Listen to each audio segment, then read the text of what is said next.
me réjouis, comme vous tous, d'en savoir plus sur le sujet très actuel des inégalités et du rôle de la société civile.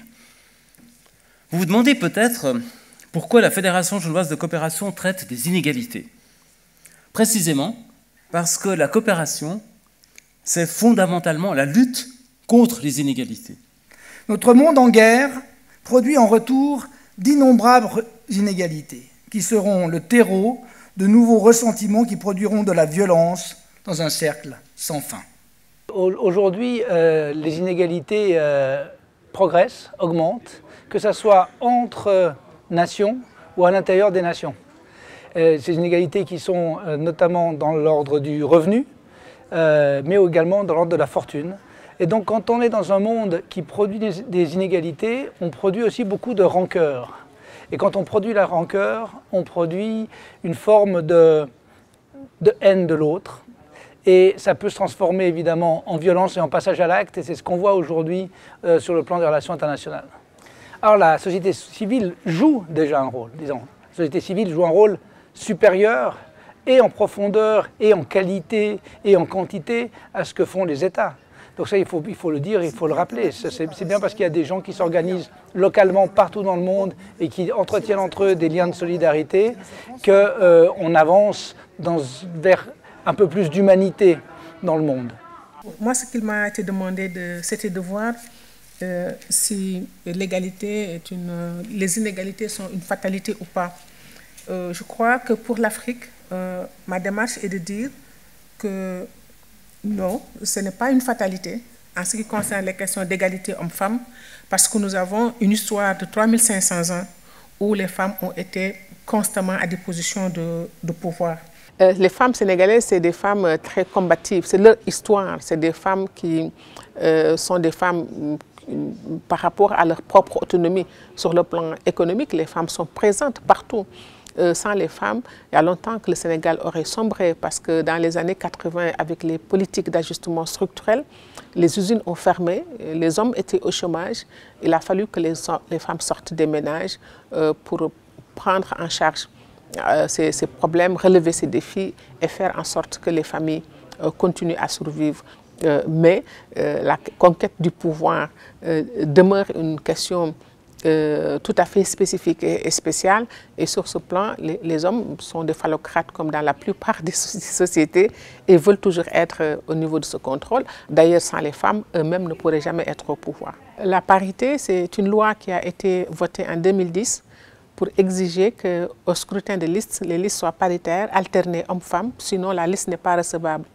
Mais c'est le fruit d'un combat des femmes qu'on peut situer à partir de 1945, quand la France accorde le droit de vote aux femmes en 1944, aux premières législatives.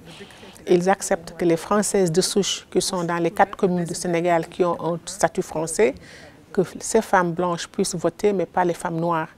Et elles se sont battues, elles ont menacé le pouvoir colonial qui a fini par reculer et accepter que ces femmes aillent aux élections.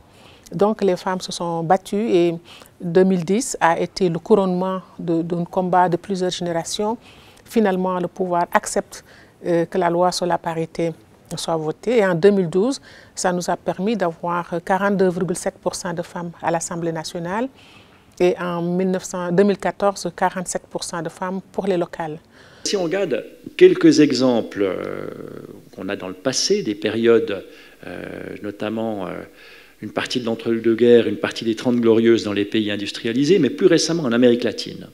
Surtout dans les années 2000, on a vu en Amérique latine une baisse importante des inégalités, une baisse très marquée de la pauvreté, à travers des politiques. Moi, on peut analyser chaque cas de manière très spécifique, hein, mais si on regarde un certain nombre de pays d'Amérique latine, on voit qu'il y a eu des efforts massifs en termes d'investissement public dans l'éducation, la formation et la santé, qui finalement payent. En 1990, il y avait plus de 80% des pauvres qui vivaient dans des pays à bas revenus. Donc il y avait vraiment un problème là de génération de revenus et de transfert de capitaux des pays riches aux pays pauvres à travers l'aide au développement, par exemple.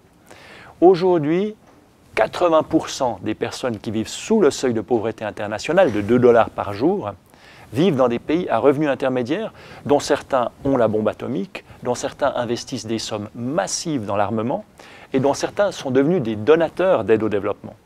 Donc là, la question qui se pose, c'est quel est le rôle des œuvres d'entraide? Et je pense que les œuvres d'entraide, là, doivent vraiment se faire un travail politique de soutien à des organisations de la société civile qui sont des vecteurs de changement progressif dans les combats politiques qu'on a dans des pays à revenus intermédiaires, des combats politiques qui visent à réduire les inégalités à travers une imposition et une allocation des revenus publics qui visent une plus grande répartition des richesses. Alors en Amérique latine, dans beaucoup de pays, que ce soit le Brésil, le Pérou, le Mexique et bien d'autres, on a vu l'émergence de politiques de transfert, au fond de protection sociale beaucoup plus actives, avec des transferts monétaires directs aux ménages les plus pauvres.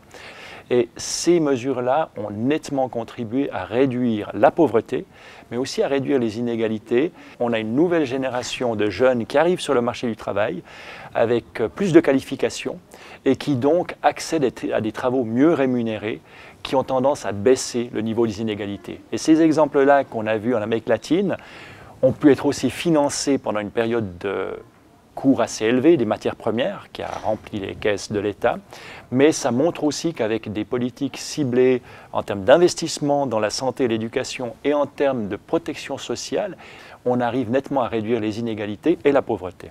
Quand je vois, par exemple, maintenant aussi dans l'agenda du développement durable, on met tous les espoirs sur l'éducation. L'éducation devrait tout résoudre, les problèmes de santé, les problèmes d'environnement, les problèmes justement d'égalité, d'inégalité. On met énormément d'espoir sur l'éducation. Or, pour moi, la grande question maintenant, c'est est-ce que l'éducation est outillée, est-ce qu'on est armé, est-ce qu'on délivre ça? Si vous prenez en pourcentage du budget de l'État, vous avez souvent beaucoup de ressources en fait, qui sont allouées à l'éducation, avec donc des progrès assez spectaculaires en termes d'accès à l'éducation et en termes aussi de parité entre les filles et les garçons, où certains pays ont aussi eu des politiques très volontaristes.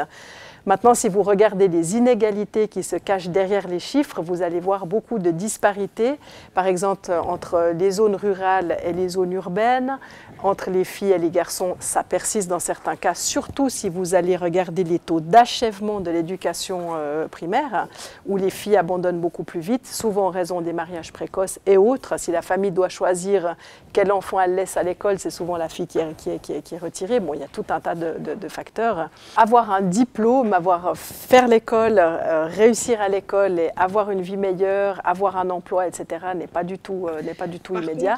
Donc ça pose le sens, en fait, ça pose la question du sens de l'éducation. Pourquoi est-ce qu'on va à l'école? Qu'est-ce qu'on en retire?